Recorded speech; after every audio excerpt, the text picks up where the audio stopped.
How hard do pro cyclists train? A question a lot of people have, like, during I've seen you train with thousands of pros over the last 2 decades, two and under, showing around town on the wheel, getting footage, trolling around. What's going on? How hard do they train? Does every team train the same? The answer is no.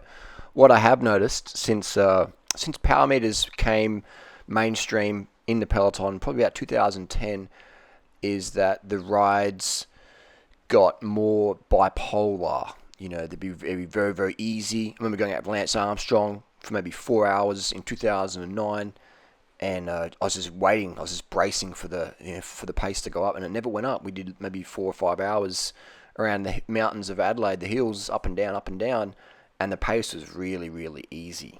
Really easy, like 150 watts, 200 watts. So I was just like, wow, that was really interesting. So Lance Armstrong, bipolar training methods, really easy or really hard. And that's what a lot of amateurs make the mistake of. Their easy days are too hard and their hard days are too easy.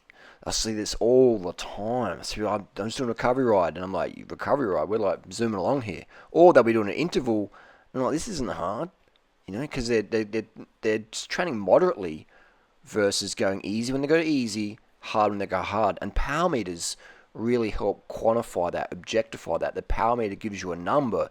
Easy, someone like me, easy's under 200 watts. Hard is over 400 watts. So that's, and again, it depends how long you're going for. Depends how long you're going for. If I'm doing a 24-hour ride, then 250 watts is going to be pretty tough. If I'm doing a 1-hour ride, 250 watts is going to be just a bit of a huff and puff. That's about it. So with Movistar, I've noticed they go a little bit harder on the climbs than most teams. And I've ridden with them a few thousand K over the years in their various iterations of the team. And they generally go, well, I remember when Valverde, they generally push in the watts like 300, 320 watts. And I'm in a bit of a huff and a puff, keeping up. So this is some old footage here. This is back in the days where I was doing big miles in January on the bamboo bike. And we're here with Andre. This is the good old days. This is the days before Instagram, and where people were a bit more down to earth. Now you got your 20-year-old kids in Adelaide. Their mum or dad buys them a Cervelo, and they win a local crit, and they think they're the shit. And they don't talk to you unless you got, a world tour contract or 800,000 subs on you. Pretentiousness is pervasive in cycling and the world in general, just because of social media. But anyway, I digress. How hard the pros train? They go hard when they have to go hard, and they go easy when they go easy. And that's a big difference. That's a huge difference. Like, pros aren't scared of going easy, and pros aren't scared of going hard.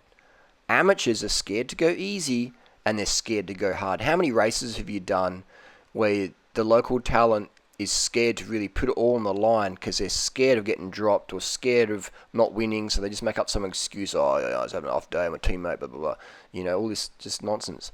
And that's a lot of, to be a pro rider, you really have to be, to be a pro rider, to be someone like Lance Armstrong, you really have to be willing to put your whole life on the line, everything on the line, because it's like Donald Trump.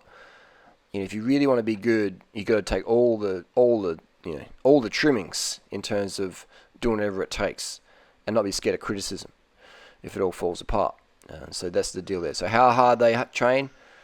They go hard when they got to go hard, and they go easy when they got to go easy. But in Adelaide time, generally I find the teams, especially Movistar in general, they push it a bit on the climbs. 300 watts, bit more like, sort of like race pace. Average watts for the race. Average watts for the race is maybe 4 hours at 300 watts, and you're about 70 kilos average. Obviously, it's going to be give or take depending on the rider weight, but it's going to be about 300 watts for 3 or 4 hours in the race. And in training, I find they do that wattage on the climbs, and on the flat, just sort of back it off a bit. So that's the general rule there. And so maybe some of the riders do a bit of intervals, stuff like that. But generally, it's a big group, and if it's 1 or 2 riders might be doing a bit of an effort, or maybe the 30-30s are popular this year. 30 on, 30 off, up Norton Summit. Most of the teams did that I saw. That is the video. Have any questions down below, hit us up. Remember, make your easy days easy and make your hard days fucking hard.